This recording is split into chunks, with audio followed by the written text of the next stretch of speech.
Well, we're feeling those growing pains today. We came really close today, but we came up short. I spoke to the president just a little while ago, and I told him that the best thing I think to do is to pull this bill, and he agreed with that decision. I will not sugarcoat this. This is a disappointing day for us. Doing big things is hard. All of us, myself included, we will need time to reflect on how we got to this moment, what we could have done to do it better. But ultimately, this all kind of comes down to a choice.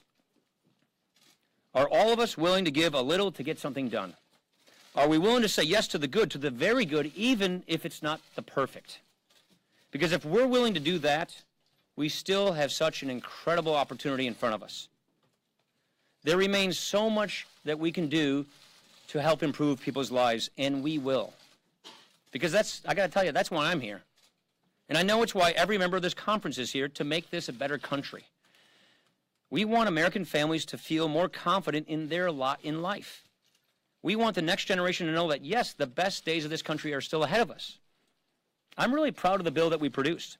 It would make a dramatic improvement in our healthcare system and provide relief by people hurting under Obamacare.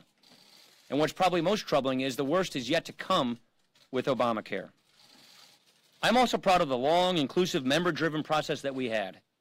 Any member who wanted to engage constructively, to offer ideas, to improve this bill, they could. And I want to thank so many members who helped make this bill better. A lot of our members put a lot of hard work into this. I also want to thank the President. I want to thank the Vice President. I want to thank Tom Price, Mick Mulvaney, and the entire White House team. The President gave his all in this effort. He did everything he possibly could to help people see the opportunity that we have with this bill. He's really been fantastic. Still, we got to do better, and we will. I absolutely believe that. This is a setback, no two ways about it. But it is not the end of the story, because I know that every man and woman in this conference is now motivated more than ever to step up our game, to deliver on our promises. I know that everyone is committed to seizing this incredible opportunity that we have, and I sure am.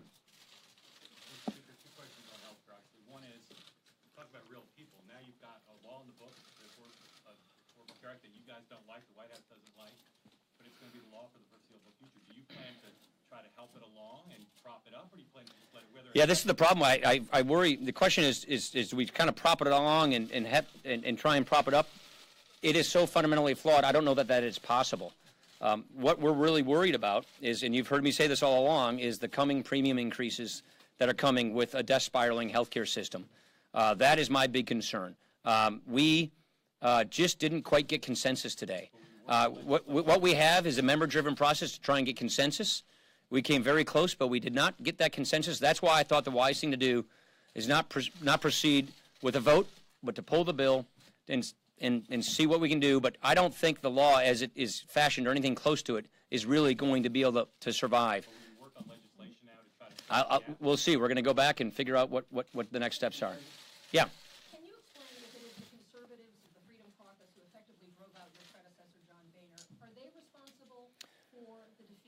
Well, I don't want to cast blame.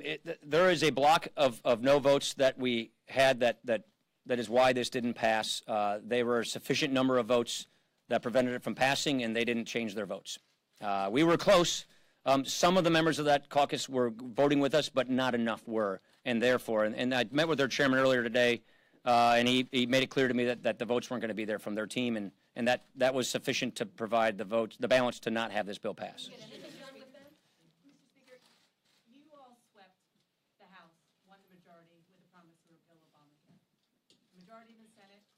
That's right. The White House with the promise to repeal Obamacare. How do you go home to your constituents and send all of your members home to their constituents saying, you know what, it's not even 100 days into the administration. Sorry, folks, we just can't figure it out. Dana, it's a really good question. I wish I had a better answer for you. I really believe that Obamacare is a law that is collapsing. It's hurting families. It's not working. It was designed in a fundamentally flawed way. We believe this bill is the best way to go, but we just didn't quite get the consensus to get there. Yeah. Two questions for you, if you don't mind. Number one, the bottom line is Obamacare right now remains the That's law right. of the land. Is that going to change in 2017? Yeah, I don't know what else to say other than Obamacare is the law of the land. It's going to remain the law of the land until it's replaced. We did not have quite the votes to replace this law. And so yeah, we're going to be living with Obamacare for the foreseeable future. I don't know how long it's going to take us to replace this law. My worry is Obamacare is going to be getting even worse. Actually, I think we were probably doing the Democrats a favor. I think we were doing the architects of Obama a favor by passing this law before it gets even worse. Well, I guess that favor is not going to be given to them, and it's going to get worse. And so I don't think the architects of Obamacare, I'm sure they may be pleased right now, but when they see how bad this thing gets, based on all the projections we're being told by the plans that are participating in Obamacare, I don't think they're going to like that either. Look, 5 states, you got one plan left, one choice. Over a third of the counties in America, one plan left. And the kinds of projections we're being told from the people providing health insurance to these people in plans, it's going to get even worse. And so I don't think the architects of Obamacare envision this future. It's certainly not one we want for the American people. And I wish we had the kind of consensus we needed to bring a bill to the floor to pass and replace it, but we just don't have that right now. Chad. No, Chad. What about the political capital that was burned here? You have to keep the government open in about 5 weeks. The debt ceiling, you still want to do tax reform. I know you say that this part was integral to getting Right. that part. How much capital did you burn on this today, and how does that potentially injure those other bills? I think our members know we did everything we could to get consensus. This is how governing works when you're in the majority. We need to get 216 people to agree with each other to write legislation. Not 210, not 215. We need 216 people in the House to agree with each other on how to write a piece of legislation. We didn't have 216 people. We were close, but we did not have 216 people. And that's how legislating works. And so now we're going to move on with the rest of our agenda because we have big, ambitious plans to improve people's lives in this country. We want to secure the border. We want to rebuild our military. We want to get the deficit under control. We want infrastructure, and we want tax reform. The last question you asked me about tax reform, Chad, yes, this does make tax reform more difficult, but it does not in any way make it impossible. We will proceed with tax reform. We will continue with tax reform. That's an issue I know quite a bit about. I used to run that committee. I spoke with the President, the Treasury Secretary, and his economic advisors earlier today about tax reform. So we are going to proceed with tax reform. This makes it clearly more difficult. You know how the numbers work. It's about $1 trillion. But that just means the Obamacare taxes stay with Obamacare. We're going to go fix the rest of the tax code. You don't think what is passed is prologue here, that this portends bad things? I don't think so. I don't think this is prologue for other future things because members realize there are other parts of our agenda that people have even more agreement on what to achieve. We have even more agreement on the need and the nature of tax reform, on funding the government, on rebuilding the military, on securing the border. This issue had a big difference of opinion, not whether we should repeal and replace Obamacare, but just how we should replace it. And that is the growing pains of governing. We were a 10-year opposition party where being against things was easy to do. You just had to be against it. And now, in 3 months' time, we try to go to a governing party where we actually have to get 216 people to agree with each other on how we do things. And we weren't just quite there today. We will get there, but we weren't there today. Yeah. I was wondering if you're going to move ahead with phase 2 and 3 of AHCA phase 2 and here with phase 3 legislation.